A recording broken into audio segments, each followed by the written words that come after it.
தமிழ் வண்ண வானம் channel viewers அனைவருக்கும் வணக்கம். ட்ரேடிங் பண்ணுறதுக்கு டெக்னிக்கல் இண்டிகேட்டர் வரிசையில் நாம் இந்த வீடியோவில் பார்க்க போகிறது என்னென்னா very famous tool called Fibonacci Retracement. 13th centuryயில் Italian mathematician Leonardo of Pisa Fibonacci அப்படின்றவரால் கண்டுபிடிக்கப்பட்டது தான் Fibonacci சீக்வன்ஸ். இது நேச்சுரலாக இந்த பிரபஞ்சம் ஃபுல்லாக நிறைஞ்சிருக்குன்னு கண்டுபிடிச்சிருக்காங்க. இப்போது 0 + 1 = 1, தென் 1 + 1 = 2. இதே மாதிரி ப்ரீவியஸாக கிடைச்ச ரெண்டு நம்பரையும் கூட்டினா 1 + 2 = 3, 3 + 2 = 5, தென் 3 + 5 = 8. இப்படியே இந்த ஸ்ப்ரிங் இன்ஃபினிட்டியாக கண்டினியூ ஆகும். இந்த Fibonacci சீக்வன்ஸ்லேருந்து Fibonacci ரீட்ரேஸ்மெண்ட் லெவல்ஸை எப்படி டிரைவ் பண்ணுறாங்க அப்படிங்கிறத பார்க்கலாம். இந்த சீக்வன்ஸில் ஏதாவது ஒரு நம்பரை நெக்ஸ்ட் நம்பரில் டிவைட் பண்ணால் 0.618 கிடைக்கும், அல்லது பர்சன்டேஜில் 61.8ன்னு சொல்லலாம். ஸோ இந்த 0.618 கோல்டன் ரேஷியோன்னு சொல்கிறாங்க. இந்த கோல்டன் ரேஷியோட கான்செப்ட் சன்ஃப்ளவரோட பெடல்ஸ், கேலக்ஸியோட ஃபார்மேஷன், செல்ஸோட அப்பியரன்ஸ், தென் ஆர்கிடெக்சர், ஈவன் ஃபோட்டோகிராஃபியில் கூட இருக்குன்னு ப்ரூவ் பண்ணியிருக்காங்க. ஸோ இவ்வளோ முக்கியத்துவம் வாய்ந்த இந்த Fibonacci டூலை ஃபினான்ஷியல் மார்க்கெட்லேயும் அப்ளை பண்ணி பார்க்கலான்னு மக்கள் எல்லாம் யூஸ் பண்ண ஆரம்பிச்சிட்டாங்க. இந்த Fibonacci ரீட்ரேஸ்மெண்ட்டில் ரிமைனிங் லெவல்ஸ்லாம் எப்படி கால்குலேட் பண்ணுறாங்க அப்படிங்கிறத பார்க்கலாம். இந்த Fibonacci சீக்வன்ஸில் ஒரு நம்பருக்கு செகண்ட் நெக்ஸ்ட் நம்பரை டிவைட் பண்ணால் 0.382 கிடைக்கும், அல்லது பர்சன்டேஜில் 38.2ன்னு சொல்லலாம். அதே போல் ஒரு நம்பரில் தேர்ட் நெக்ஸ்ட் நம்பரை டிவைட் பண்ணும்போது 0.236 கிடைக்கும்.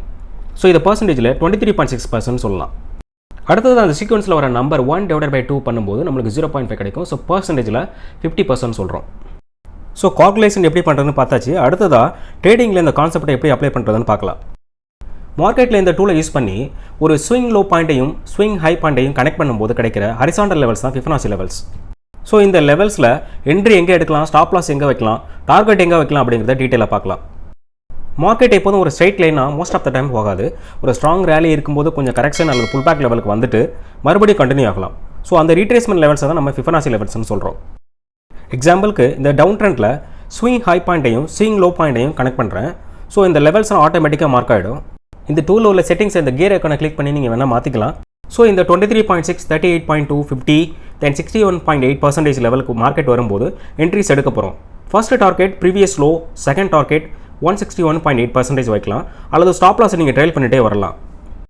இந்த சார்ட்டில் மார்க்கெட் 50%ல் ஸ்ட்ராங்கான ரெசிஸ்டன்ஸ் கிரியேட் ஆகி மறுபடியும் ரிவர்ஸ் ஆகி ப்ரீவியஸ் லோவுக்கு வந்துருச்சு. என்ட்ரி எங்கே எடுத்துருக்கணும்னா நல்ல டவுன் ட்ரெண்ட் மூவ்மெண்ட்டில் கரெக்ஷன் வரும்போது ரிவர்சல் கேண்டில் ஸ்ட்ரைக் ஃபார்ம் ஆகி அதே சமயத்தில் இந்த Fibonacci லெவலில் இருக்கும்போது எடுத்துருக்கணும். ஸ்டாப் லாஸ் இந்த டோஜி கேண்டில் ஹையில் வச்சிருக்கலாம். அதேமாதிரி டார்கெட் ப்ரீவியஸ் லோவில் இருக்கணும். எல்லா டைமும் இதே மாதிரி கரெக்டான சிக்னல் கிடைக்குமானா அப்படி கிடையாது. இது போக இந்த சிக்னல் அக்யூரசி இம்ப்ரூவ் பண்ண எப்போதும் அடிஷனலாக 1 or 2 இண்டிகேட்டர் ஆட் பண்ணிக்கலாம். அதே மாதிரி ப்ராப்பரான ஸ்விங் லோ ஹை பாயிண்ட்டை கரெக்டாக மார்க் பண்ண தெரிஞ்சிருக்கணும். ஸோ இந்த லைனை நீங்கள் எப்படி வேணாலும் வரையலாம். ஸோ இந்த அக்யூரசி இம்ப்ரூவ் பண்ணுற டெக்னிக்கை பற்றி நம்ம அடுத்த வீடியோவில் பார்க்கலாம். மறக்காமல் நம்ம தமிழ் வண்ண சேனலை சப்ஸ்கிரைப் பண்ணிக்கோங்க. சேனல் பிளேலிஸ்ட்டில் ஷேர் மார்க்கெட் பற்றின முக்கியமான வீடியோஸ் எல்லாம் போட்டிருக்கோம். மறக்காமல் அதையும் பார்த்துக்கோங்க. ரொம்ப யூஸ்ஃபுல்லாக இருக்கும். Thank you friends. மீண்டும் அடுத்த வீடியோவில் சந்திப்போம்.